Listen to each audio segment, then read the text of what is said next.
The film opens with a classroom scene, showing Elizabeth attending class like usual.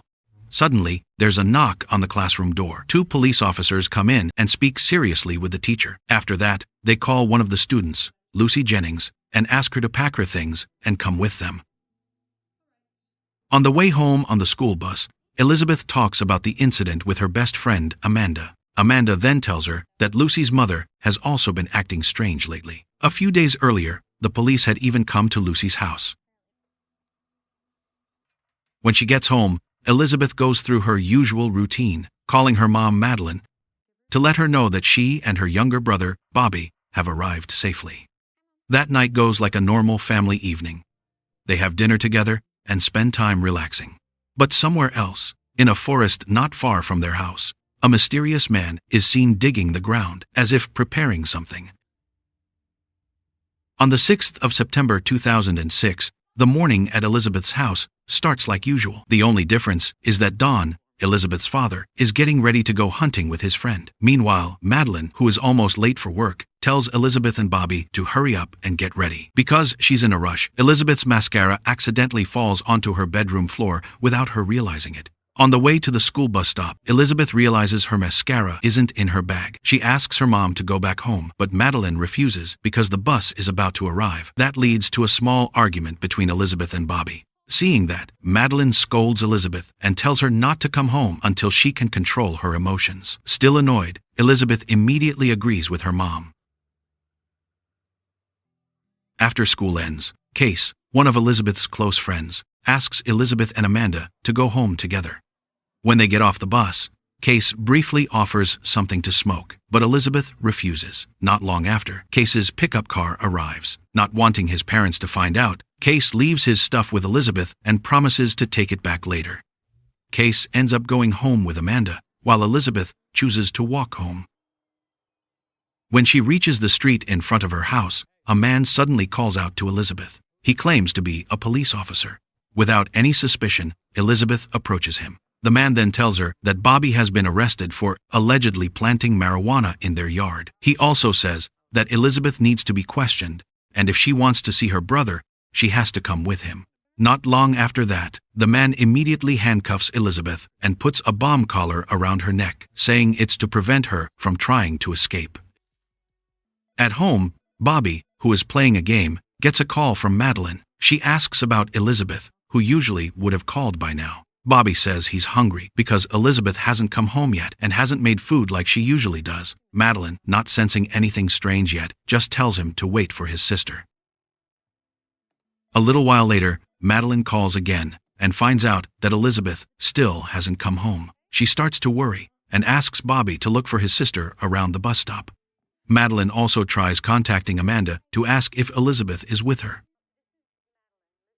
In the forest, the man who took Elizabeth finally admits that Bobby isn't actually with him. He had planned to kidnap Elizabeth from the start. He also threatens to kill her if she tries to escape. Hearing that, Elizabeth is terrified and can only cry. The man then takes her deeper into the forest and tells her to go into an underground room that had already been prepared. Meanwhile, Madeline returns home with Bobby. She's also accompanied by Amanda and her mother as they search for Elizabeth all the way to the edge of the forest. Since they don't find anything, Madeline eventually decides to report Elizabeth missing to the police. A few hours later, Don comes home from hunting. Madeline immediately tells him her concerns. Don tries to calm his wife down and assures her that Elizabeth will probably come home soon. The police begin searching the last place Elizabeth was seen. But since it's already nighttime, the search becomes difficult. The police then come to the house and say the investigation will continue the next day. They also ask about what happened before Elizabeth disappeared. Madeline tells them about the small argument that morning. From that, the police briefly suspect that Elizabeth might have run away and stayed at a friend's house. But Madeline is sure that's not possible because Elizabeth always lets her know whenever she wants to go anywhere. On the other hand, in the underground room, Elizabeth has to get through the night in a very terrifying condition. She can't do anything but cry, facing a situation that's completely out of her control. Entering the second day, the police start a more serious investigation at the school. They interrogate Elizabeth's close friends, including Case and Amanda. From that, Case finally admits that he had left some illegal stuff with Elizabeth. On the other hand, Don and some of his friends take the initiative to search along the edge of the forest for Elizabeth. They keep searching until late afternoon, but don't find anything. When Don gets home, the police are already there to share the results of that day's investigation. The police still think that Elizabeth ran away because she was afraid to go home after carrying her friend's illegal stuff. But Madeline rejects that idea. She begs the police to carry out a more serious search because she's sure Elizabeth didn't run away, she was kidnapped. Meanwhile, in the underground room, Elizabeth keeps crying. Her kidnapper tries to make her give up by saying there's no way she can escape. He even says that up until that day, there hasn't been any news about her on TV. From that, Elizabeth starts to realize that no one can save her except herself. She tries to calm down and starts talking to the man. She asks simple things, including whether he's married. From that conversation, Elizabeth finally finds out that the man's name is Vincent. Entering the third day, under Sheriff Thompson's orders, a large-scale search is finally carried out. The police involve many people, even using helicopters, to scan the forest area. Local residents also help by spreading flyers with Elizabeth's photo as a missing teenager. Inside the hideout, Elizabeth tries to calm her mind by remembering good moments with her friends at school. She also starts pretending to be nice to Vincent, even willing to eat the food he gives her. Meanwhile, Don and his team go back into the forest, this time going deeper than before. Without realizing it, Don is actually standing right above where Elizabeth is. But because of Vincent's threats, always watching her with a weapon, Elizabeth doesn't dare to do anything. On the other hand, through the TV, Elizabeth finally sees her parents speaking in front of the media, full of hope that she will come home soon. The fourth day passes, and Elizabeth starts thinking of a way to escape. She realizes she has to stay calm and not act recklessly. She then tries to get closer to Vincent, opening up more conversations. From that, she finds out that she wasn't actually the main target. Vincent admits that he wanted to live underground with a woman he loved, whom he called Peanut. According to him, Peanut loved him too. But one day, Peanut reported him to the police for harassment. Since then, Vincent chose to hide and live alone underground.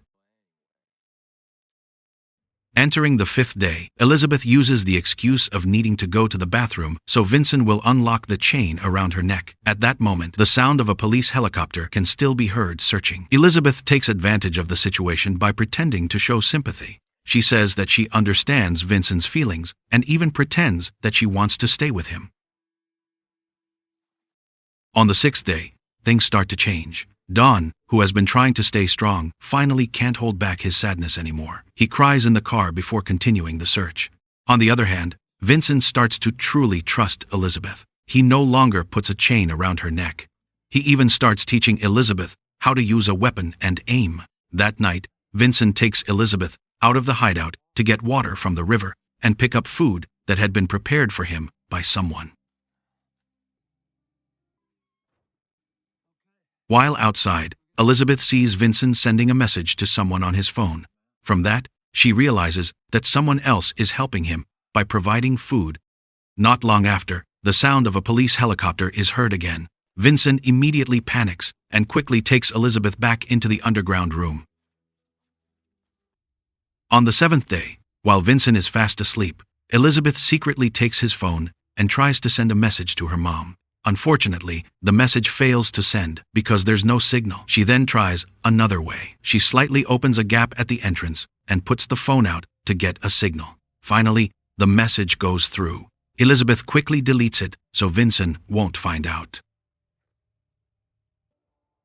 At home, Sheriff Thompson arrives with some shocking news. He says that the search for Elizabeth will likely be stopped soon because there have been no leads for almost a week. Elizabeth's parents can only try to stay strong and support each other. But on the eighth day, Madeline, who is getting ready to start her day, checks her phone and sees a message from Elizabeth. In the message, Elizabeth says that she is in an underground room in the forest. Madeline immediately believes that her daughter is still alive, especially since the message was sent using Elizabeth's nickname, Leslie. Without wasting time, Madeline and Don immediately report the lead to the police. The police try to call the number back, but the call doesn't go through. Not long after, Sheriff Thompson arrives and stops the attempt because he's worried it could put Elizabeth in danger if the perpetrator realizes it. Entering the 9th day, the police finally find an important lead. They manage to trace the phone number Elizabeth used to send the message. The number turns out to belong to Catherine, who is known to be Vincent's girlfriend. One of the officers remembers that he had previously gone to Catherine's house to follow up on a harassment report involving Vincent. When the house is searched, the police find an underground room that matches the description Elizabeth mentioned in her message. After being interrogated, Catherine finally shows the location where she usually leaves food for Vincent. The police then take a risky step by broadcasting Vincent's identity to the media, hoping to lure him out of hiding. That night, Vincent and Elizabeth see the news on TV. Vincent is now named the main suspect in Elizabeth's disappearance. Even the contents of the message Elizabeth sent to her mother are shown. Vincent immediately gets angry and accuses Elizabeth of betraying him, but Elizabeth calmly denies it and convinces him that she never sent any message. She says it could just be the police trying to trap him. Vincent starts to believe her after checking his phone and not finding any message sent by Elizabeth. He then asks Elizabeth to run away with him. But Elizabeth, who is starting to think ahead, actually suggests that they shouldn't be seen together. She says that if they get caught, Vincent will definitely go to prison. Pretending to be sincere, Elizabeth says that she loves Vincent and wants to stay with him. Hearing that, Vincent asks Elizabeth to wait for him in the underground room until things are safe. He promises to come back, pick her up, and marry her. Elizabeth then asks about the woman who has been supplying the food. Vincent explains that the woman is just his girlfriend, but in reality, he has fallen in love with the woman's child, whom he calls Peanut. Elizabeth is shocked when she finds out that Peanut is actually Lucy Jennings, her own school friend. After that, Vincent says goodbye and leaves Elizabeth alone in the underground room to run away. On the 10th day, the police start searching the forest area around the place where Vincent usually picks up food. Meanwhile, Elizabeth's parents, along with neighbors and her friends, wait anxiously for news from the search team. Inside the underground room, Elizabeth, who has been waiting for morning, finally gathers the courage to go outside.